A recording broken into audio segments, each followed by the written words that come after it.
She was Hollywood's quirky queen, the woman who could steal a scene with nothing but a smirk and a pair of gloves. But now, the world is in disbelief. Diane Keaton, the Oscar-winning legend behind Annie Hall and father of the bride, has passed away at 79, and what's surfacing about her final days is both heartbreaking and mysterious. Reports say her health declined very suddenly, just months after she quietly put her dream California home up for sale, a move that stunned even her close friends. No official cause of death has been revealed, and her family's silence has only fueled speculation. What really happened behind those gates in Los Angeles? And what untold stories might she have taken with her? Because while the world knew her as the witty, fearless actress who redefined style and romance on screen, few ever saw the private. Diane Keaton, the one who lived, loved, and struggled far beyond the spotlight. Before she was the Diane Keaton the world adored, she was Diane Hall, a California girl with a restless spark and big dreams that didn't fit into suburbia. Born in Los Angeles in 1946, she grew up the eldest of four, watching her mother's creative spirit go unfulfilled. That quiet realization lit something inside her. Diane knew she wanted more than an ordinary life. After high school, she dove into drama studies, but college couldn't hold her for long. With a few dollars and an oversized ambition, she packed her bags for New York City, chasing the stage lights of Broadway. There, she faced her first unexpected twist. Another actress already registered as Diane Hall, so she borrowed her mother's maiden name, Keaton, a small decision that would soon become one of Hollywood's most recognizable names. That mix of rebellion and reinvention defined her from the start. Long before the Oscars and the fame, Diane Keaton was already rewriting the rules on her own terms. Diane's big break came almost by accident, and it would change film history forever. When she auditioned for The Godfather, she hadn't even read the script, had no idea what the story was about, and nearly skipped the meeting altogether. But something about her offbeat charm caught Francis Ford Coppola's eye. Suddenly, she was Kay Adams, the quiet moral center opposite Al Pacino's brooding Michael Corleone. The film exploded into a cultural phenomenon,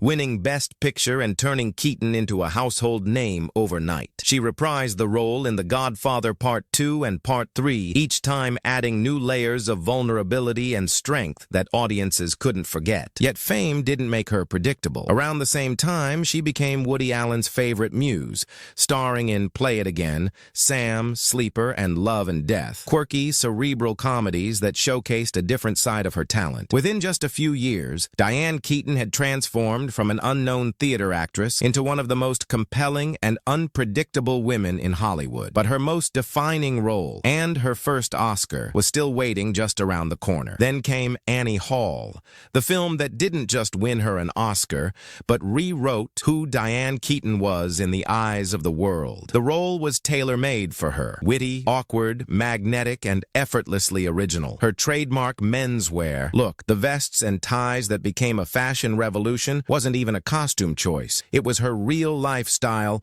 borrowed straight from her own closet. When Annie Hall hit theaters in 1977, it wasn't just a love story. It was Diane's arrival as a cultural icon. Her chemistry with Woody Allen was electric, sparking endless rumors that the film mirrored their real relationship. She always brushed it off with a smile, saying, "It's not true, but there are elements of truth in it." Yet behind the charm and the humor was a woman battling insecurities few ever suspected. Diane admitted she never watched her own films because she couldn't stand seeing herself on screen. For someone so fearless in front of the camera, that quiet vulnerability made her all the more unforgettable. But her biggest struggles, the ones that nearly consumed her, were still ahead. Behind the laughter and Oscar glitz, Diane Keaton carried private battles that few ever saw. In her early Broadway days, she developed a severe struggle with bulimia, a secret she hid for years. The pressure to look perfect on stage, to fit an image others demanded, pushed her into a dark cycle of hiding and shame. She later called it a mental illness born from wanting too much, admitting that it stole years of joy from her early career. Therapy eventually helped her recover, but that experience shaped how she saw fame as both intoxicating and dangerous. She often described herself as a master of hiding, both in her eating disorder and in her emotions. Even at the height of her success, she felt like an outsider in her own industry. Her loyalty also brought controversy. Despite the storm of accusations that later surrounded Woody Allen,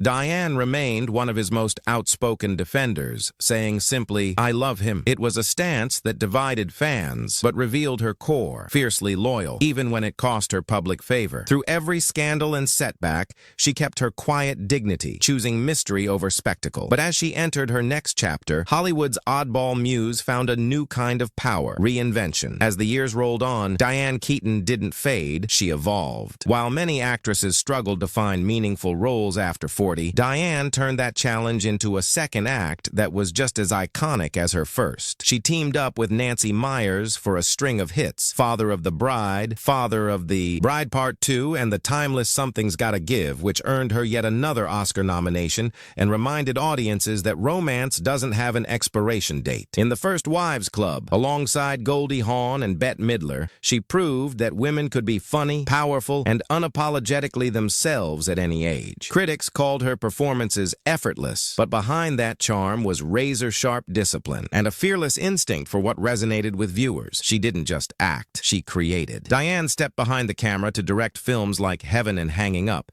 expanding her influence beyond acting. Even in her 70s, she remained current, appearing in Book Club and even Justin Bieber's Ghost music video, showing an entire generation that reinvention wasn't just possible, it was her superpower. But in her final years, fans began to notice subtle signs that something was changing behind that trademark grin. In the months leading up to her death, something seemed quietly different about Diane Keaton. Friends described her as more reflective than usual, and those close to her noticed she'd started pulling back from public life. Earlier this year, she made a surprising move, listing her beloved California home, the one she'd spent nearly a decade restoring, on the market. To many, it felt like a goodbye she never said out loud. Reports later claimed her health had declined very suddenly, with no clear explanation. On the morning of October 11th, emergency responders were called to her Los Angeles home after a distress call reported a person down. She was rushed to a nearby hospital, but the news that followed left fans in shock. Diane Keaton was gone at 79. No official cause of death has been released, and her family's request for privacy has only deepened the mystery. Was this something she'd been quietly preparing for, or did it come without warning, even to those who loved her most? What we know for certain is that, true to her nature, Diane left this world the same way she lived in it: private, unpredictable, and entirely her own. In the days after her passing, tributes poured in from across Hollywood, heartfelt words from friends and co-stars who'd shared the screen and the spotlight with her. Bette Midler called her a national treasure, while Steve Martin, her Father of the Bride co-star, said, "There was no one like her. There never will be." Goldie Hawn remembered her as a force of honesty, humor, and heart. Each message painted the same picture: a woman who never played by the rules, yet somehow defined them. Even in her final years, Diane Keaton never chased fame. She let it orbit around her. She embraced solitude, motherhood,